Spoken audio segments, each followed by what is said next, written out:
सबसे पहला जो क्वेश्चन है यहाँ पर इंस्पायरेशन से, the process involving oxidation of food to release energy is known as.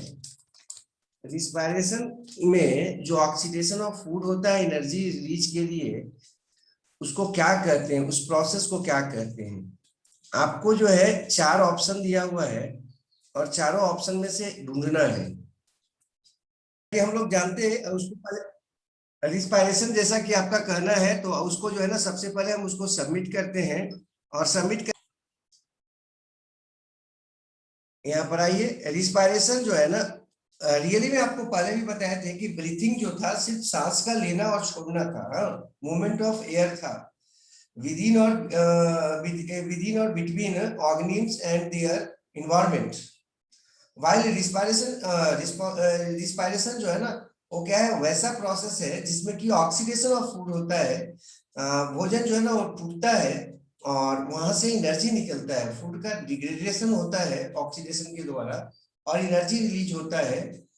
तो ऑप्शन सही था आपका। अगला क्वेश्चन है, why do we need to exchange oxygen and carbon dioxide.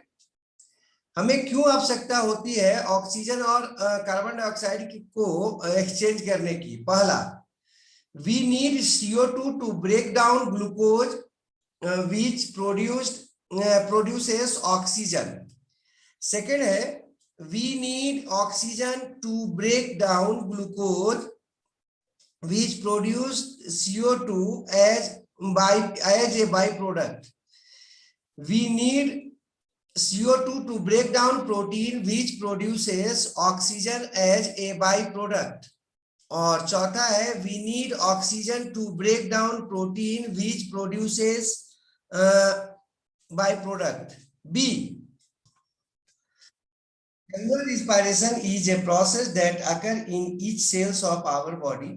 This is the process in which glucose is broken down with the help of oxygen to produce CO2 मतलब। ये देखिए यहाँ पर उसका जो है ना, वो आपका ऑप्शन जो था वो सही है दिया हुआ कि रियली में रिस्पायरेशन होगा। रिस्पायरेशन का मतलब ही होता है ऑक्सीडेशन, और वहां पर CO2 निकलता है तो ऑक्सीजन चाहिए हमको ऑक्सीडेशन ऑफ फूड के लिए, ना कि जो है ना वो आपका कुछ और करने के लिए। नेक्स्ट क्वेश्चन है, exchange of gases between the blood and the tissues of the body takes place by. किससे होता है, फिर से सुन लीजिए। Exchange of gases between blood and tissue of the body takes place by, किससे होगा। वहां पर हम बताए थे 4 ऑप्शन है, active transport, absorption, osmosis, diffusion. है एब्जॉर्प्शन, हम लगा के देखते, ज्यादा चांस है कि गलत होगा, लेकिन चूंकि आप बोल रहे हैं, हाँ, जो भी एक्सचेंज होगा गैसों का वो डिफ्यूजन से होता है। आप लोगों को अगर याद होगा, जब हम अमीबा बता रहे थे, पैरामीशियम बता रहे थे, ह्यूमन बीइंग में भी बताए थे इवन, कि जो भी गैसों का एक्सचेंज होता है O2 और CO2 का, वो सिंपल डिफ्यूजन से होता है। उसमें आपका जो ऑक्सीजन है या कार्बन डाइऑक्साइड है, वो आपका जहां पर ज्यादा कंसंट्रेशन में होगा, हाई कंसंट्रेशन में होगा, वहां से लो की तरफ मूव करेगा। तो जरा सा सोचना, आपके बॉडी के अंदर रिस्पायरेशन हो रहा था, ऑक्सीडेशन हो रहा था, तो CO2 जो है ना वो आपका प्रोडक्ट के रूप में निकल रहा था, बाई प्रोडक्ट के रूप में, जबकि ऑक्सीजन का उपयोग हो रहा था, यूज हो रहा था। जबकि एक्सटर्नल एनवायरनमेंट जो है वहां पर फोटोसिंथेसिस हो रहा था, और जब वहां पर फोटोसिंथेसिस हो रहा होगा तो ऑक्सीजन क्या हो रहा होगा, बन रहा होगा, ऑक्सीजन प्रोड्यूस हो रहा होगा, और CO2 जो है ना वो आपका यूज हो रहा होगा। तो बाहर में O2 ज्यादा, CO2 कम, आपके बॉडी के अंदर CO2 ज्यादा, O2 कम, तो क्या होगा, सिंपल एक्सचेंज होगा, जिसको हम लोग क्या बोलते हैं, डिफ्यूजन बोलते हैं। नेक्स्ट क्वेश्चन देखो, आपको ट्रू और फॉल्स बताना है ना। नेक्स्ट क्वेश्चन है, stomata facilitate exchange of gases in plant, true है या फॉल्स है। चलिए, अच्छा बात, देखते हैं इसको सबमिट करके आपका बात को। ट्रू को जो है ना हम सबमिट करते, और सबमिट करने के बाद देखते क्या सही था आपका। और आपको पहले भी हम बताए हैं कि जो आपका स्टोमाटा है उसका केवल और केवल एक ही काम है O2 और CO2 का एक्सचेंज करना, मेन काम। सेकेंडरी काम में और हो सकता है वो आपका ट्रांसपायरेशन, जिससे जो है ना आपका एक्स्ट्रा जो वाटर होता है बॉडी के अंदर उसको बाहर निकालता है, और इसके मदद से जो है ना एसेंट ऑफ सैप होने में मदद मिलता है उसको। वो सेकेंडरी काम है। फर्स्ट काम उसका है O2 और CO2 का एक्सचेंज होना, और इसीलिए फोटोसिंथेसिस के समय जो है ना वो सुबह में खुल जाता है, दिन में खुलता है, लेकिन रात में बंद हो जाता है। क्योंकि फोटोसिंथेसिस नहीं होता तो ऑक्सीजन ज्यादा नहीं चाहिए, और उतना CO2 अंदर प्रोड्यूस होता है, वो आपका जो है ना वो अपना स्टोर होता जाता है, या फिर जहां तहां से लेंटिसियल वगैरह से निकलता जाता है। अगला है diffusion tends to balance the concentration of solutes in a solution. Diffusion tend to balance the concentration of solute in a concentration. ये सही है या गलत है? सबमिट कर देते हैं। सबमिट करके देख, सॉल्यूट का जब भी सॉल्यूशन में बैलेंस का बात होगा तो ध्यान रखना है कि वो सामान्यतः एक्टिव ट्रांसपोर्ट या फैसिलिटेट डिफ्यूजन के द्वारा होता है। ज्यादा अच्छा रहेगा ये आपका एक्टिव ट्रांसपोर्ट के द्वारा, और डिफ्यूजन के द्वारा सिंपली जो है ना हम सॉल्वेंट का देखते हैं कि वो बैलेंस होता है, सॉल्यूट नहीं है। वहां पर क्वेश्चन में सॉल्यूट पूछ रहा था। Why is the rate of breathing in aquatic organism much greater than that of the किससे टेरेस्ट्रियल से? क्वेश्चन कह रहा है टेरेस्ट्रियल ऑर्गेनिज्म जो होते हैं, मतलब कि जो पृथ्वी अर्थ के सरफेस पे पाए जाने वाले ऑर्गेनिज्म होते हैं, उनके तुलना में जो आपका एक्वेटिक ऑर्गेनिज्म होता है उनमें रिस्पायरेशन का रेट काफी तेज होता है। ऐसा क्यों होता है? पहला ऑप्शन है aquatic organism have a greater lung surface area than terrestrial one. दूसरा है aquatic organism have a greater oxygen intake requirement than terrestrial one. और तीसरा है amount of dissolve oxygen in the water is fairly low as compare to that of the in air. Aquatic organisms have gills for oxygen intake and terrestrial organism function. अब बात करते हैं हम, अगर आपको याद हो तो जो आपका वाटर होता है, वाटर में ऑक्सीजन जो होता है उसका कंसंट्रेशन लेवल कितना होता है? तो पॉइंट में आता है वो, या फिर काफी कम होता है, 2%, 4% ऐसे करके। तो ज्यादा अच्छा रहेगा पॉइंट में होता है ऑक्सीजन वहां पर परसेंटेज में। जबकि अगर हम एयर में आते हैं तो 21% आपका ऑक्सीजन होता है।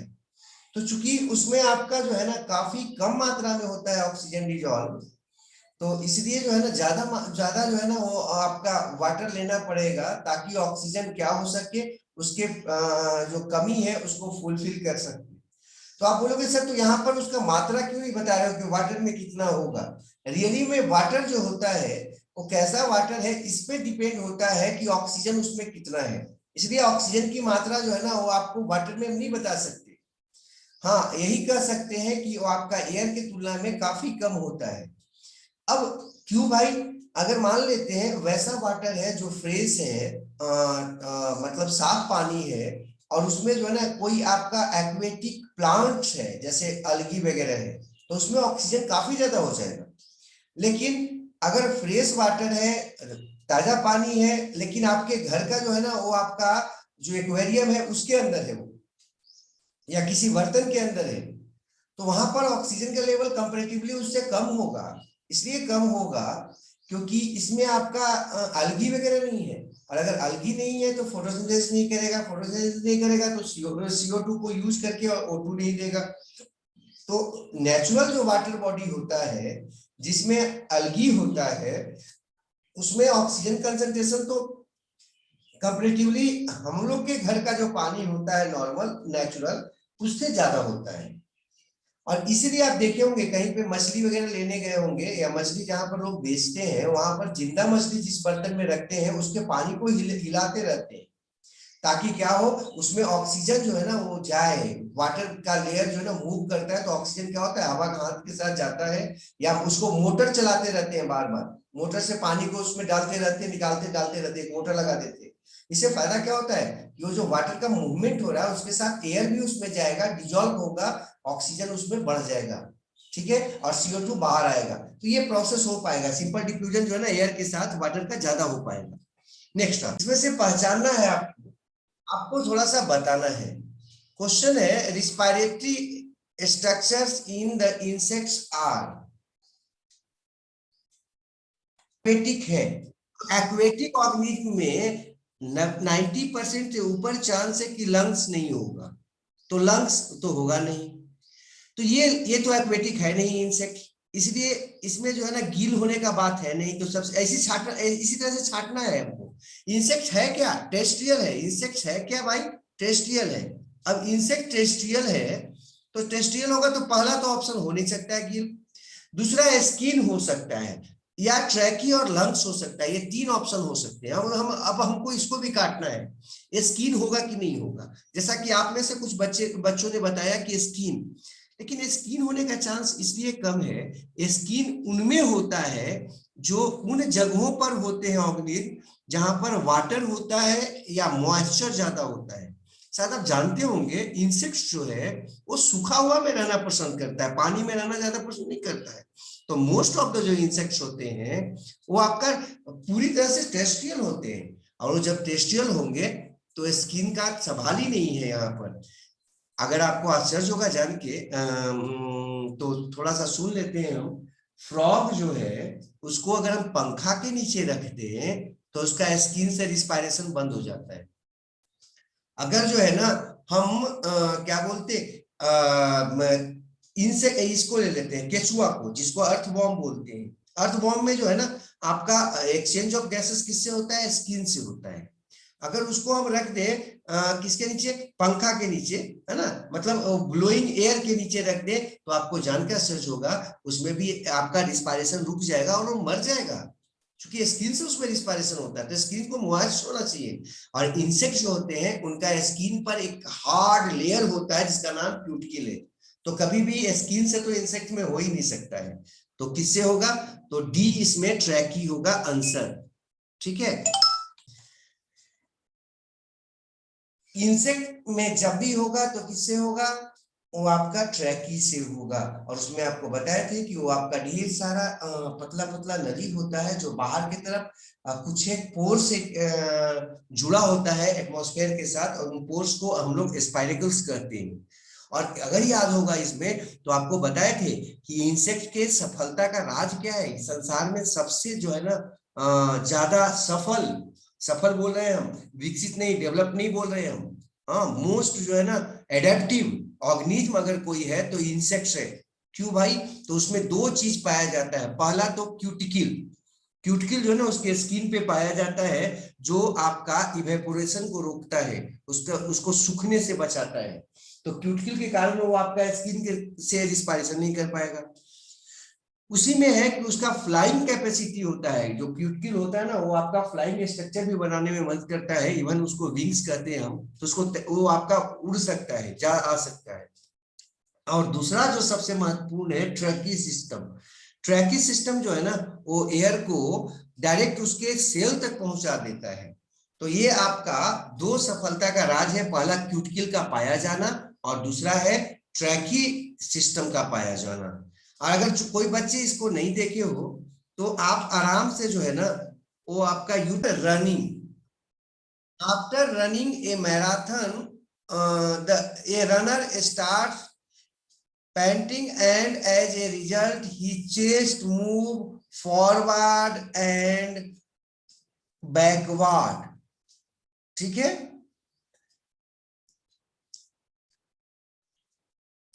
What causes this chest movement, क्या कह रहा है कि एक मैराथन धावक है, ठीक है, वो दौड़ के आया है, तो उसका जो आपका चेस्ट है वो आपका तेजी से बाहर और अंदर की तरफ हो रहा है।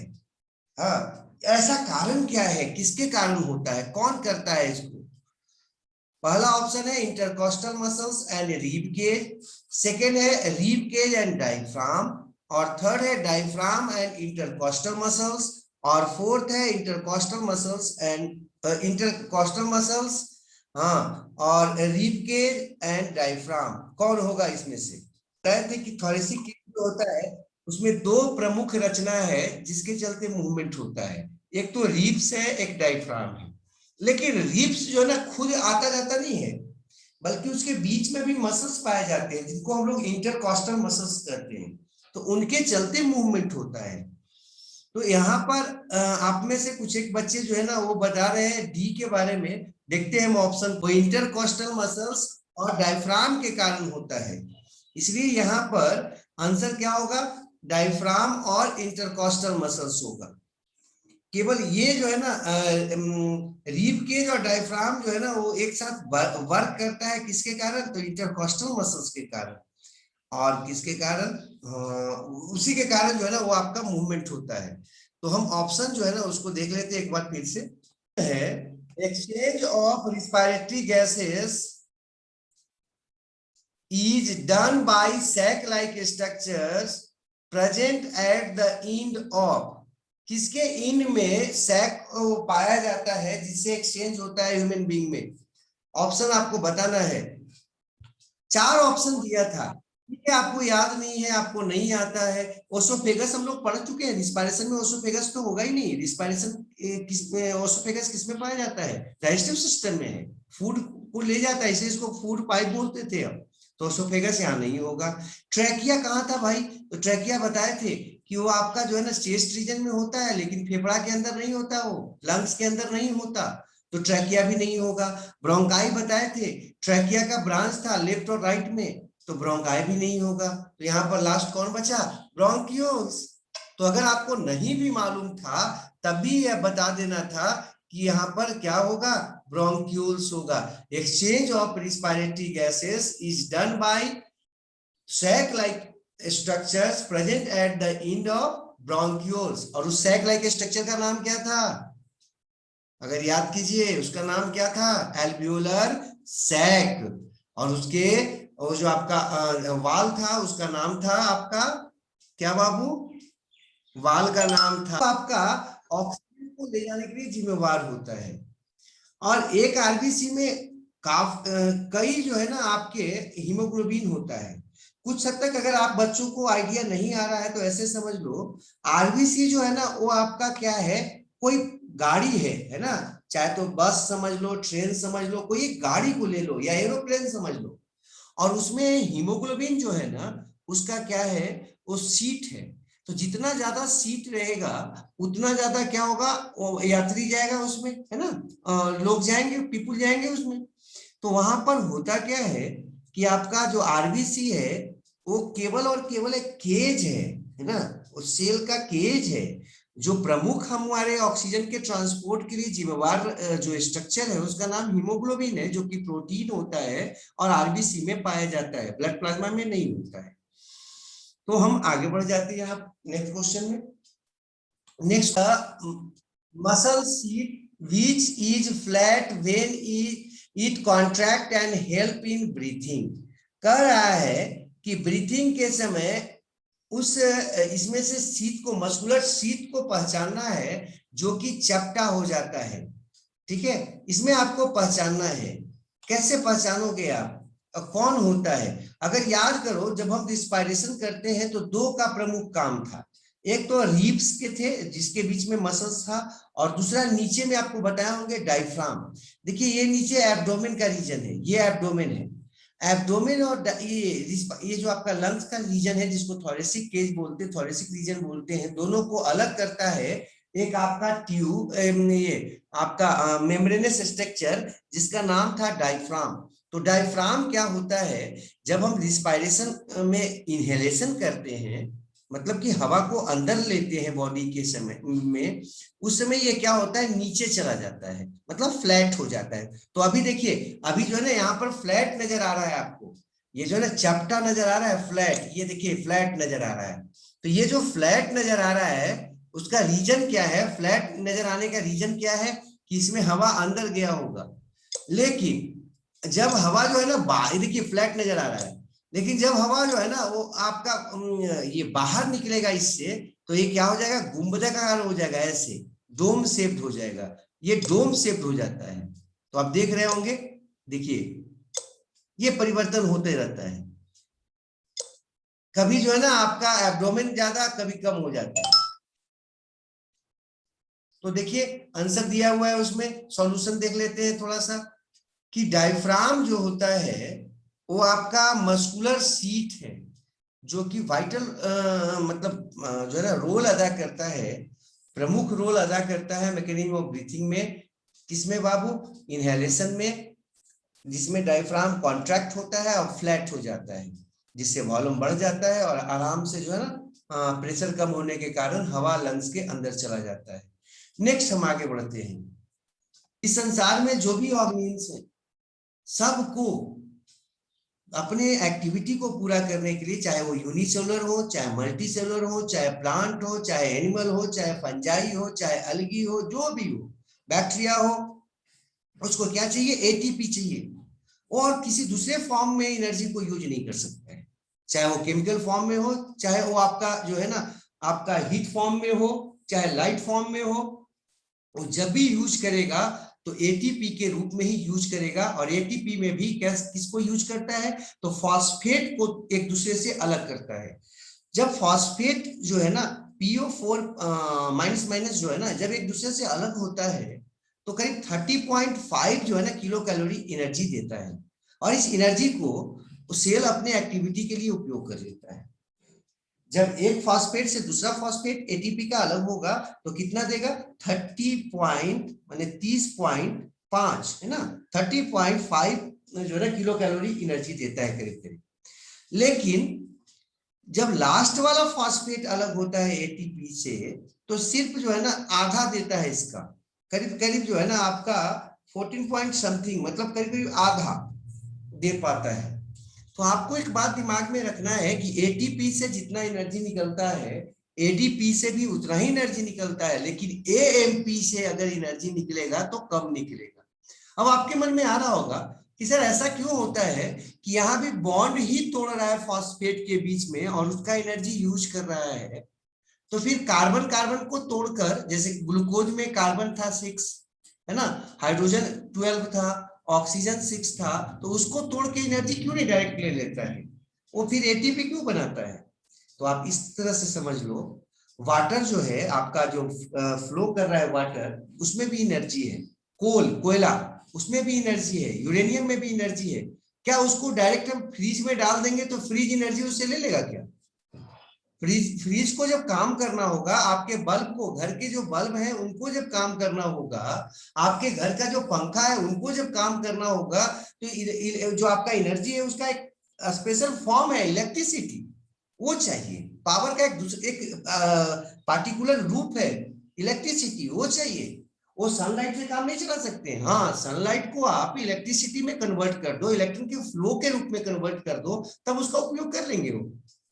ठीक है, कोल में जो एनर्जी है उसको आप इलेक्ट्रिसिटी के रूप में, फ्लो ऑफ एनर्जी के इलेक्ट्रॉन के रूप में, आप फ्लो ऑफ इलेक्ट्रॉन के रूप में आप अगर कन्वर्ट कर दो तो उसका उपयोग करेंगे वो। जस्ट यही होता है हमारे बॉडी के सेल्स के अंदर, कि वो पार्टिकुलर जो आपका एनर्जी है स्ट्रक्चर जिसका नाम है एटीपी, उसी से एनर्जी ले सकता है बॉन्ड को तोड़कर, और किसी दूसरे कंपाउंड या मॉलिक्यूल से वो एनर्जी नहीं ले सकता है बॉन्ड को तोड़कर। चलिए आगे बढ़ते। form of energy the form of energy used in respiration is, हाँ, रिस्पायरेशन में जो यूज होता है एनर्जी किस फॉर्म में होता है, अभी हम आपको बता रहे थे कि सभी के सभी फॉर्म को हम यूज नहीं कर सकते, सिर्फ और सिर्फ केमिकल फॉर्म को यूज कर सकते हैं, खास करके बॉन्ड एनर्जी को यूज कर सकते हैं, ना तो फिजिकल एनर्जी को, ना सोलर एनर्जी को, ना विंड एनर्जी को, ना टच एनर्जी, और कोई भी एनर्जी को यूज नहीं कर सकते। हम एनर्जी के किस फॉर्म को यूज कर सकते हैं, केमिकल एनर्जी के फॉर्म को, जैसा कि कुछ बच्चा लोग बताया है, देखते हैं अभी ऑप्शन डाल के। केमिकल एनर्जी है क्या भाई, वो पोटेंशियल एनर्जी है जो केमिकल कंपाउंड्स में या केमिकल सब्सटेंसेस में रहता है। किस रूप में रहता है, बॉन्ड एनर्जी के रूप में रहता है। और जैसे कि ग्लूकोज में था कार्बन कार्बन के बीच में, या कार्बन हाइड्रोजन के बीच में, कार्बन ऑक्सीजन के बीच में, जब उसको हम तोड़ देते हैं, उनको एटम्स को एक दूसरे से अलग करते हैं, तो वो एनर्जी जो है, केमिकल एनर्जी, वो रिलीज होता है। और वही उसी एनर्जी का यूज हम रिस्पायरेशन में एटीपी बनाने में या फिर एटीपी से दोबारा यूज करने में भी कर सकते हैं। तो अब हम नेक्स्ट आगे बढ़ते हैं। हाँ, energy release by respiration is stored as, जो एनर्जी रिलीज होता है किस रूप में स्टोर होता है, अभी जो पता है बस वही सब क्वेश्चन है। किस एटीपी जो है ना, वो आपका स्टोर होता है एटीपी के रूप में। जैसे प्लांट है, आपसे क्वेश्चन पूछा जाएगा कि प्लांट जो है सोलर एनर्जी किस किस एनर्जी को यूज कर सकता है, प्लांट अपने फूड के लिए किस एनर्जी को यूज कर सकता है फूड फॉर्मेशन के लिए या अपने लिए, सोलर एनर्जी, विंड एनर्जी, या वाटर करंट एनर्जी, या केमिकल एनर्जी। तो जो भी ग्रीन प्लांट्स हैं, आप क्या करो, ग्रीन प्लांट्स को उठाकर अपने पंखा के नीचे रख दो, या कूलर के नीचे रख दो, या एयर कंडीशन के नीचे रख दो कि लो भैया आपको जो है ना एयर का फ्लो दे रहे हैं, आप क्या करो अपना भोजन बना लो। क्या वो बना सकता है क्या? आप अपने प्लांट को ले लो और क्या करो, पानी में रख दो, वाटर करंट में रख दो, मतलब नदी में रख दो जहां पर पानी क्या तेज धार जा रहा है, क्या वो अपना भोजन बना लेगा क्या? नहीं बना सकता है। आप अपने ग्रीन प्लांट्स को उठा लो और उसको क्या करो, उसको रख दो कहीं पे हीट, वो जो है ना जहां पर बहुत गर्मी है वहां रख दो, क्या वो अपना भोजन बना सकता है क्या? नहीं बना सकता। उसके लिए उसको क्या चाहिए, एनर्जी चाहिए, लाइट एनर्जी या सोलर एनर्जी। लाइट एनर्जी को क्या करता है, वो आपका कन्वर्ट करता है केमिकल एनर्जी में, बॉन्ड एनर्जी में, और स्टोर कर देता है कंपाउंड्स के रूप में, और उस कंपाउंड का नाम क्या था, ग्लूकोज। और फिर उसी ग्लूकोज का खुद यूज करता है एटीपी बनाने के लिए रिस्पायरेशन में, और एटीपी का यूज करता है। इसी तरह से प्रत्येक ऑर्गेनिज्म जो है उसके सेल का जो है ना, जो स्टोर फॉर्म है, स्टोरेज फॉर्म है एनर्जी का, वो कौन होता है, एटीपी होता है, ना कि कोई और होता है। नेक्स्ट हम आगे, during and after a strenuous workout of in the gym, what makes the body muscles akin, है ना? जब एक व्यक्ति जो है ना वो आपका जिम में जाकर खूब काम जिम करता है, खूब मेहनत करता है, तो बताओ उसका जो मसल्स है वो थक क्यों जाता है, उसमें दर्द क्यों होने लगता है, एक्ने, है ना, दर्द क्यों शुरू हो जाता है? पहला है लेस ऑक्सीजन सप्लाई, दूसरा हाई एनर्जी डिमांड, तीसरा है हाई ऑक्सीजन सप्लाई, और चौथा है difference in oxidation of glucose. काम कर रहा था तो क्या क्या होगा, उसे ऑक्सीजन का डिमांड ज्यादा था, हाई एनर्जी डिमांड, ये तो सही होगा पहला। लेस ऑक्सीजन सप्लाई, तो लेस ऑक्सीजन सप्लाई भी हो जाएगा क्योंकि उसको सांस ज्यादा लेना है, और हाई ऑक्सीजन सप्लाई तो खैर होगा ही नहीं, और difference in oxidation of glucose, है ना, और ऑक्सीडेशन जो ग्लूकोज का है वो भी आपका डिफरेंट हो जाएगा। कैसे भैया, उसको चाहिए क्या, आपको ऑक्सीजन खूब चाहिए और ज्यादा मेहनत करेगा तो क्या होगा, ऑक्सीजन जो मिल रहा है उसी से काम चलाना पड़ेगा, तो वहां पर जो एरोबिक हो रहा था वो एनारोबिक भी शुरू हो जाएगा। तो हम सबमिट करके देखते हैं और उसके बाद आपको क्लियर।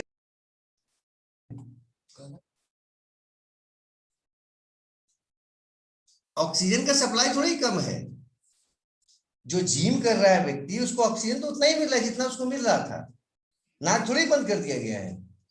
उसको हुआ क्या है, ऑक्सीजन का डिमांड बढ़ गया है, और क्या हुआ है, ऑक्सीडेशन जो हो रहा था ग्लूकोज का एनारोबिक होने लगा है एरोबिक के जगह पर। तो नेक्स्ट आ जाते हैं हम अगला, muscle cell opt for lactic acid fermentation, है ना, आपका जो मसल सेल होता है लैक्टिक एसिड फर्मेंटेशन क्यों शुरू कर देता है, मतलब एनारोबिक रिस्पायरेशन क्यों शुरू कर देता है?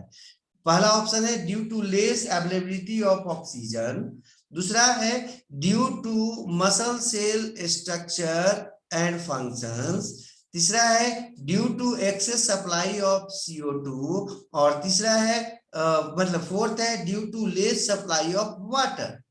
तो ये तो 100% है कि अगर हमारे सेल में मसल सेल में लैक्टिक एसिड अगर बनने लगा है तो ऑक्सीजन के कमी के कारण ही होगा, ऑक्सीजन जो है ना उसको कम मिल रहा है, शुरू कर देगा जब उसमें ऑक्सीजन की कमी हो जाएगी और ग्लूकोज जो है ना एनारोबिक रूप में टूटने लगेगा। Product form when muscles have a low oxygen supply is, है ना। जब मसल्स में ऑक्सीजन की सप्लाई कम होगा तो क्या बनेगा? अगर याद होगा एनारोबिक रिस्पायरेशन पढ़े थे कि मसल्स क्या है, प्लांट सेल है कि एनिमल सेल है? तो एनिमल सेल है।